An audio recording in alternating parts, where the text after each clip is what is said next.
That knock, eh? That knock. When that knock just comes, pause. That wasn't really a great knock, but you get the point. When that knock just comes, you know it's just different. When that Manchester United knock on your door and say we want to sign you, you know it just hits different.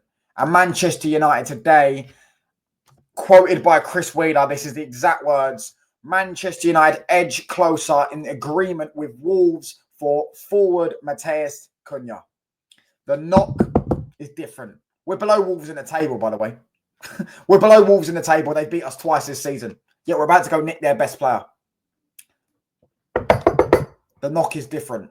The knock is different. Bear in mind, this guy's wanted by Arsenal or on their radar. Wanted by Newcastle, who are apparently our biggest rivals for his signature. Wanted by Forest as well. We're going to get Europe.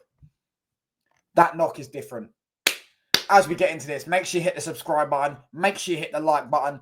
And as always, you know what I'm saying, road to 500 subs. We're 17 subscribers off. We're nearly there, man. We're nearly. Let's try and get it before the end of this month if we can.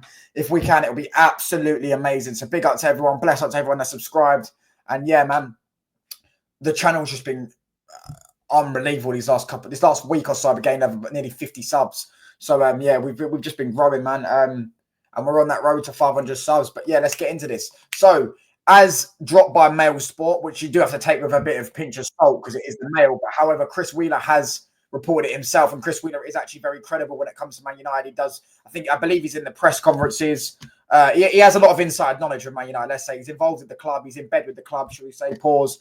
And we all knew, look, there's no secret, Man United, what Matheus Cunha, he plays left 10 for Wolves. They play the same formation as Manchester United. And yeah, he basically would suit the system. We know I've been raving about this guy since the dawn of time. Since the start of the season, you can go look at videos where I was raving about this guy. This guy is an elite player. He's much better than what I actually thought he was. He's a good dribbler. He's a good in ball carrying. He's got good energy.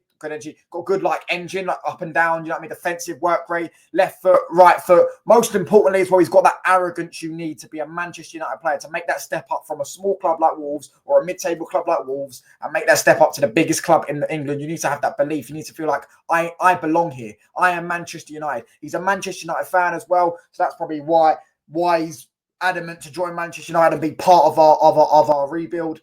And this is a game-changing signing. He's not the only one that we need. Of course, we need 5, 6, 7 more players. Do you know what I'm saying? Of course we do. But he is a game changer. Him in that left 10 role instead of Garnacho. I genuinely believe if we had Matheus Cunha in the left 10 instead of Garnacho this season, yeah, or just Matheus Cunha as an extra option. Let's just forget. Let's have Garnacho as the option, but Matheus Cunha as an option. I believe we'd have an extra 10 to 12 points just off that. I believe he gets us I believe he scores 15 goals. I think he's on 15 goals this season. I could be wrong. 14 or 15 goals this season. Something along those lines. I think he's got 4 or 5 assists. I believe he gets that for United.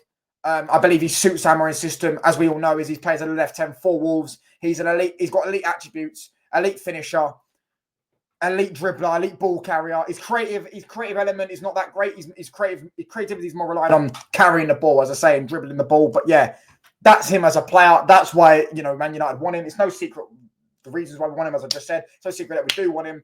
However, what people have always added the caveat to is, can Man United get over the line? Can Man United sign him? Man United are, I think, we're 15th now. I don't know where we are. But Man United, you know, have they still got that pull? Will top players still want to come? And like we all know, Man United fans are not worried about top players wanting to come. We know we can get top players. We were in the Europa League last season. We signed Mazraoui, who was not Bayern's best right back because Kimmich is their right back. But if you take out Kimmich out of the equation, he's their best right back. De Ligt was their best centre back. We signed in the Euro when Real Madrid wanted him, when Liverpool wanted him. Yeah, these players. Yeah, when we were in the Europa League, we signed Paul Pogba 6 or 7 years ago when we were in the Europa League, when Real Madrid won him. He's the most sought after midfielder in the world. Do you know what I'm saying? We're not worried. Man United fans, no, we're not worried about top players when they come here.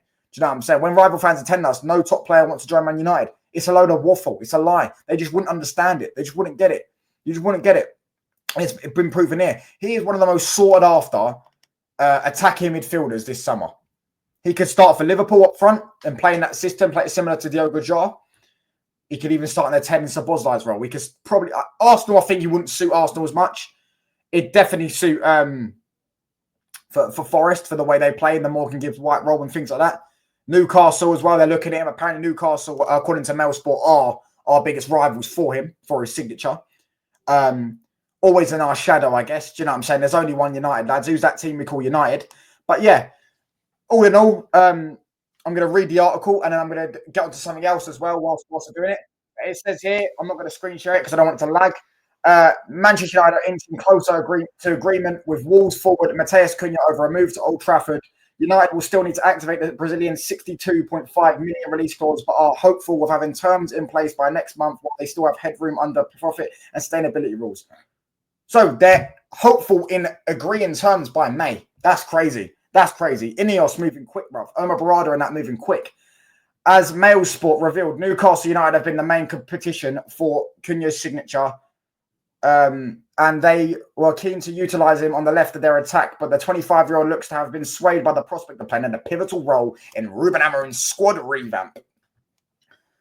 And I'm not going to read the rest of it because I guarantee it's all waffle, but that is just the key elements of the article. Basically, Man United are looking now to, obviously, he's got a release clause, so you don't need to negotiate with Wolves. You just pay up. And we're looking to get the personal terms done by, basically get the deal done by next week. If you get personal terms done with a guy who has a release clause, you've basically got that deal done. You just have to pay the money up. Because if he agrees to come and you've got his contract, you've got his wages done, yeah, you just got to say, right, cool, we've got to pay this 60 million. We've got it done. Let's get this done. I wanted him. I can't wait. He would have been one of my top priorities this summer. I wanted him last summer. I rate him as a footballer. I think he's a top player. I'm over the moon. I'm over the moon. Hats off to Ineos. We've got to give him praise. If people want to give him criticism when they get things wrong, one thing they have got right is a few of their signings have been top. Mazraoui, De Ligt, and now Matheus Cunha. I think some of their recruitment has actually been half decent, and I think this one's going to be our best signing yet, and he's going to be, as I say, a game changer for us. Do you know what I'm saying? But I wanted to move on to something else. Just before I'm gonna screen share this. So let's just get this up real quick. Let's just read this one. These are players that we've been linked with in the past week and apparently had internal discussions about.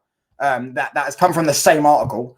Liam Delap, baller. Victor Osimhen, gunman. Xavi Simons, I'm not too sold on. Benjamin Sesko is a scrub.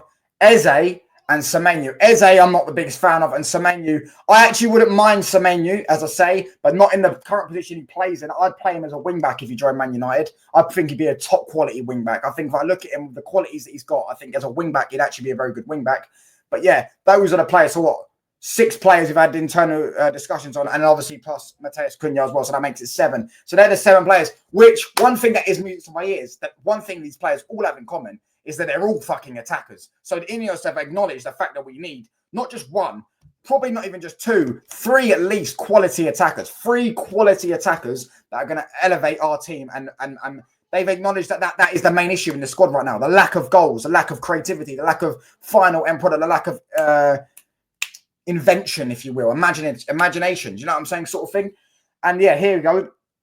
As I say, my thoughts on these signings real quick. Liam Delap would be a top player. I think he's a top player. I just don't want an inexperienced striker. I prefer a bit more of experience. Personally, that's why I'd go with Osimhen. But Liam Delap, as to me, I see a very good striker in there. I see potential to have a very good striker.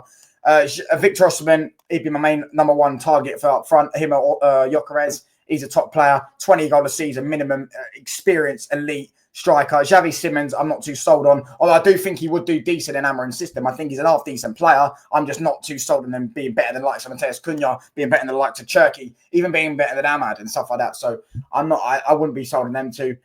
Him. Sesko, no chance. Thank you. No, thank you. Eze, I do think if he joined Man United, he would go up levels. But I just think that even when you look at him at Palace, he's very, very inconsistent, Eze. And I do understand that, he's not our club that's got a high ceiling. However, still, playing for being inconsistent is, he's not that. He's just the fact that he's inconsistent. He's had about 5 good games this season. That's my thing. And Semenyo, I would sign him as a wing back, but not for 70 million, which they're quoting for. I think he's a 40 million pound wing back. That's what I think he is personally. That's my thoughts and feelings on those players. Let me know what you lot think in the comments. And as always, subscribe if you're new, like the video up. And yeah, I'm blessed. I hope you're all blessed. I'm out, people. Bosh.